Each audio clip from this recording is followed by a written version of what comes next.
వందనాలండి. ఈరోజు మే 8 యేసుప్రభువును చేరాలి అనే నిర్ణయం మనం తీసుకోవాలండి. అందరినీ మనం దేవుని దగ్గరికి నడిపించాలి అనే నిర్ణయం తీసుకోవాలి. అది ఒక ఇన్సిడెంట్ బైబిల్‌లో నుంచి చూపించి మీకు మనం ఏం నేర్చుకోవాలో చూద్దాం.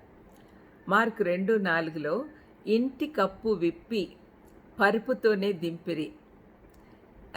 ఈ సందర్భము చాలా విశిష్టంగా ఉంటుంది. మీరు మార్కు సువార్త 2వ అధ్యాయము 1-12 వరకు దయచేసి చదవండి. ఇక్కడ ఏమైందంటే పక్షవాయువు గల ఒక స్నేహితుడిని వాళ్ళ ఇంట్లో అలాగే వదిలిపెట్టకుండా స్నేహితులు ఏం చేస్తారు, ఒక నలుగురితో వాళ్ళ మంచమే మోసుకొని వస్తారు యేసుప్రభు దగ్గరికి తీసుకురావాలని. అయితే యేసుప్రభు ఇది జరిగింది కపెర్నహూములో, పేతురు ఇంట్లో. కపెర్నహూము అంటే అర్థం ఏంటంటే ఆదరణ ఇల్లు. మనం అందరం కూడా ఆ పేరు పెట్టుకోవాలండి. మన ఇల్లు ఆదరించే ఇల్లుగా ఉండాలి మన ఇల్లు. అయితే పేతురు ఇంట్లోకి వాళ్ళు తీసుకెళ్ళినప్పుడు యేసుప్రభు బోధిస్తూ ఉన్నాడు. చాలామంది అక్కడికి వచ్చారు. అందుకని లోపలికి వెళ్ళేదానికి అవకాశం దొరకలేదు వాళ్ళకు. అయితే వాళ్ళు మళ్ళీ వద్దాంలే, లేకపోతే రేపు చూద్దాంలే అని అనుకోకుండా అందరూ కలిసి స్నేహితులందరూ ఆలోచించి అక్కడ కపెర్నహూములో ఇల్లులు ఎలా ఉంటాయంటే పైన రూఫ్ ఇట్లా ఫ్లాట్గా ఉంటుంది, మెట్లు బయట నుంచి ఉంటుంది. ఎందుకంటే వాళ్ళందరూ చాలా మటుకు చేపలు పట్టేవాళ్ళు. వాళ్ళ వలలు ఆరబెట్టుకోవడానికి, ఇంకా వాళ్ళు ఫిషింగ్లో ఏమేమి వాడతారో అవన్నీ కూడా ఆరబెట్టుకోవడానికి వాళ్ళు ఫిషింగ్ నుంచి రాగానే, చేపలు పట్టే పని నుంచి బయటికి రాగానే వాళ్ళ ఇళ్ళకి చేరుకోగానే ఫస్ట్ వలలు తీసుకెళ్ళి పైన ఆరేసుకుంటారనమాట. అట్లా ఉంటుంది వాళ్ళ ఇల్లులో. మీరు కూడా ఇప్పుడు కూడా పల్లెటూళ్ళల్లో అలాగే ఉంటుంది. మీరు ఒకసారి గమనించి చూడండి. అప్పుడు ఏమైంది, అక్కడికి వెళ్ళిన తర్వాత యేసుప్రభు దగ్గరికి వెళ్ళేదానికి వీలు లేదు కాబట్టి వాళ్ళు మెట్ల మీద నుంచి పైకి వెళ్ళి పైన పెంకులతో కప్పి ఉంటాయి, ఆ పెంకులు తీసేసి లోపలికి దించుతున్నారు మంచంతో పాటు. ఎంత ఆశ్చర్యకరమైన విషయం. యేసుప్రభు చూసి వాళ్ళ విశ్వాసాన్ని బట్టి వాళ్ళను చాలా ఆశ్చర్యపోయాడు, సంతోషించాడు. మీ పాపములు క్షమించబడ్డాయి అని చెప్పి చెప్తాడనమాట. అంటే శారీరక ఆరోగ్యం కంటే ఆత్మీయ ఆరోగ్యం ముఖ్యం కాబట్టి పాపములు క్షమించబడ్డాయి అని యేసుప్రభు చెప్పంగానే స్వస్థత పడి సంపూర్ణ స్వస్థతతో లేచి నిలబడతాడు అతను. ఆ విధంగా ఈ ఇన్సిడెంట్ ఉంటుంది. మరి ఆ స్నేహితుల దగ్గర నుంచి మనం ఏం నేర్చుకోవాలి మనం చూద్దాం.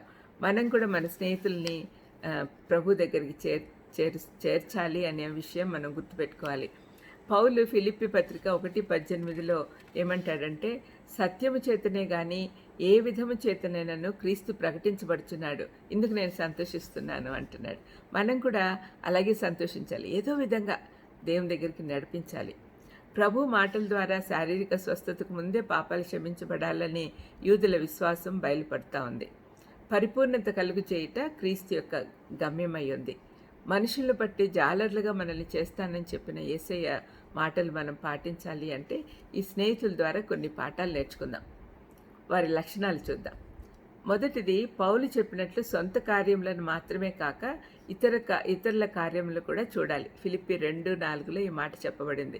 మీరు ఎంతసేపు సొంత పనులే చేసుకుంటారా, ఇతరుల పనులు చూడరా అంటాడు.